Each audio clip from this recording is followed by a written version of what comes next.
ಹರೇ ಶ್ರೀನಿವಾಸ. ಶ್ರೀ ರಾಘವೇಂದ್ರ ಸ್ವಾಮಿಗಳ ರಸಪ್ರಶ್ನೆ ರಥೋತ್ಸವ, ಅವರ ಚರಿತ್ರೆಯಲ್ಲಿ ರಸಪ್ರಶ್ನೆ ರಥೋತ್ಸವ ಕಾರ್ಯಕ್ರಮಕ್ಕೆ ತಮಗೆ ಸ್ವಾಗತ. ತಮ್ಮ ಹೆಸರನ್ನೇ? ಜಯಶ್ರೀ ನಾಡಗೌಡ ನನ್ನ ಹೆಸರು. ಜಯಶ್ರೀ ನಾಡಗೌಡ. ತಾವು ಎಲ್ಲಿ ಇರೋದು? JP ನಗರ, ಬೆಂಗಳೂರು. JP ನಗರ, ಅಲ್ಲಿಂದ ಬಂದಿದ್ದೀರಾ? ಓಕೆ. ತಮಗೆ ನಾನು ಪ್ರಶ್ನೆಗಳನ್ನು ಹೇಳಲಿಕ್ಕೆ ಶುರು ಮಾಡ್ತೇನೆ.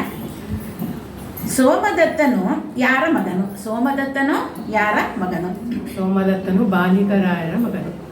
ಬಾಲಿಕರಾಜರ ಮಗನು. ಸರಿನಾ? ಓಕೆನಾ? ಓಕೆ, ಸರಿಯಾದ ಉತ್ತರ. ಸೋಮದತ್ತನು ಬಾಲಿಕರಾಜನ ಮಗನು. ಎರಡನೇ ಪ್ರಶ್ನೆ ತಮಗೆ. ಅಕ್ಷರಾಭ್ಯಾಸವನ್ನು ಮಾಡಿಸುವ ಸಂದರ್ಭದಲ್ಲಿ ವೆಂಕಟನಾಥನು ಓಂಕಾರದ ವಿಷಯವಾಗಿ ಏನು ಪ್ರಶ್ನೆ ಮಾಡಿದನು? ಅಕ್ಷರಾಭ್ಯಾಸವನ್ನು ಮಾಡಿಸುವ ಸಂದರ್ಭದಲ್ಲಿ ವೆಂಕಟನಾಥನು ಓಂಕಾರದ ವಿಷಯವಾಗಿ ಏನು ಪ್ರಶ್ನೆ ಮಾಡಿದನು? ವೆಂಕಟನಾಥರು ಓಂಕಾರ ಅಂತಂದ್ರೆ ಚಿಕ್ಕ ಒಂದು ಅಕ್ಷರ.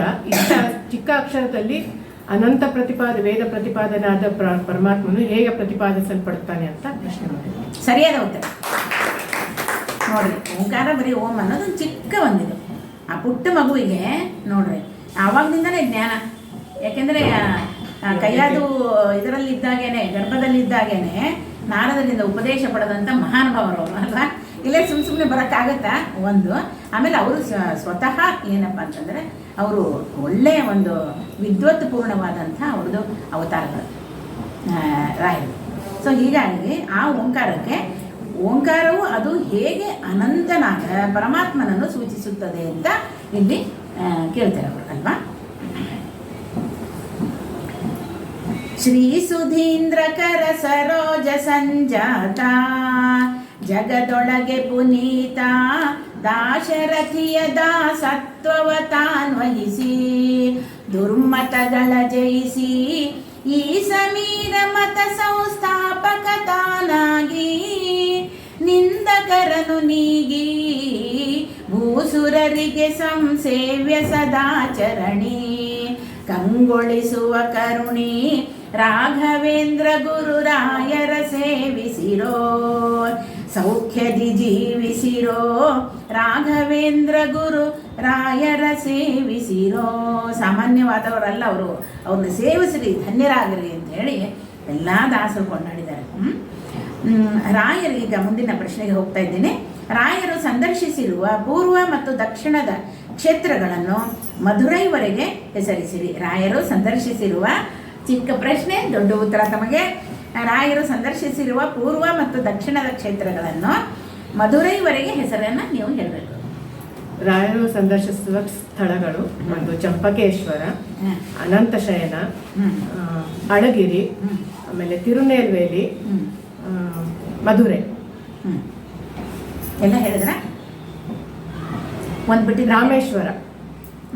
ರಾಮೇಶ್ವರ. ಮತ್ತೆ ಯಾವ್ದಾದ್ರು ಬಿಟ್ರ? ಹೇಳ್ತೀನಿ ನೋಡಿ. ಕಾವೇರಿಯು ಸಮುದ್ರವನ್ನು ಸೇರುವ ಕ್ಷೇತ್ರ ಚಂಪಕ ಕ್ಷೇತ್ರ, ಚಂಪಕೇಶ್ವರ, ಆಮೇಲೆ ರಾಮೇಶ್ವರ, ಅಳಗಿರಿ, ಅನಂತಶಯನ, ಜನಾರ್ದನ ಅಂತ ಹೇಳಿದ್ದೀನಿ, ತಿರುನಲ್ವೇಲಿ, ಮಧುರೈ.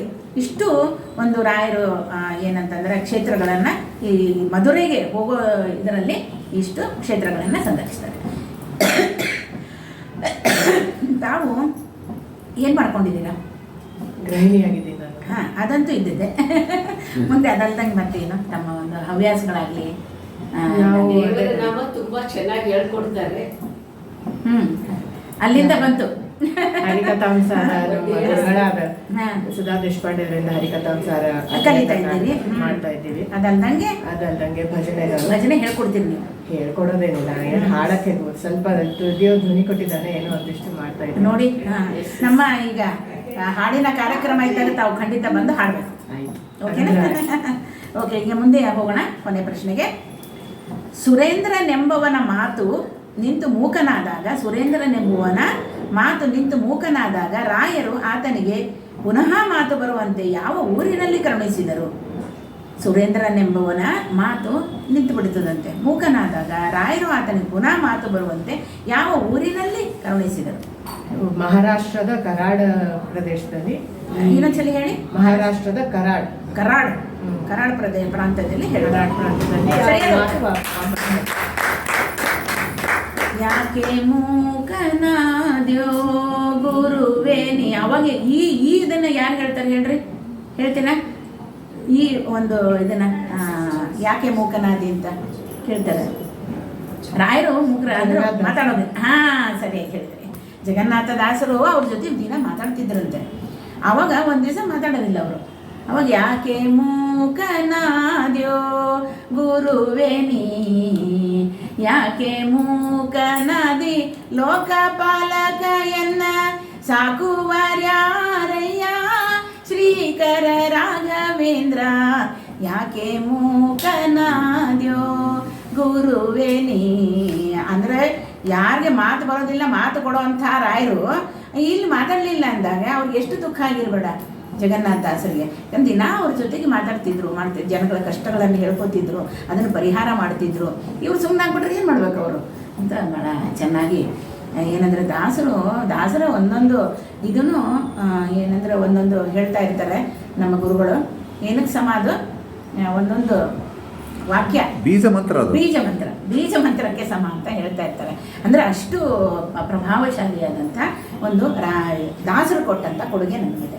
ಅದನ್ನು ಉಣ್ಣದೆ ಉಪವಾಸ ಮಾಡುವರೆ ಕೋಡಿ ಮಾನವ ಜನ್ಮ ದೊಡ್ಡದು ಅಂತ ಹೇಳಿ ಹೇಳ್ತಾರೆ. ತಾವು ಈ ಒಂದು ಕಾರ್ಯಕ್ರಮಕ್ಕೆ ಬಂದು ಎಲ್ಲ ಪ್ರಶ್ನೆಗಳಿಗೆ ನಗನಗ್ತಾ ಉತ್ತರವನ್ನು ಹೇಳಿದ್ರಿ. ತಮಗೆ ನಮ್ಮ ವಿದ್ಯಾಲಯ ಪರವಾಗಿ ಧನ್ಯವಾದ.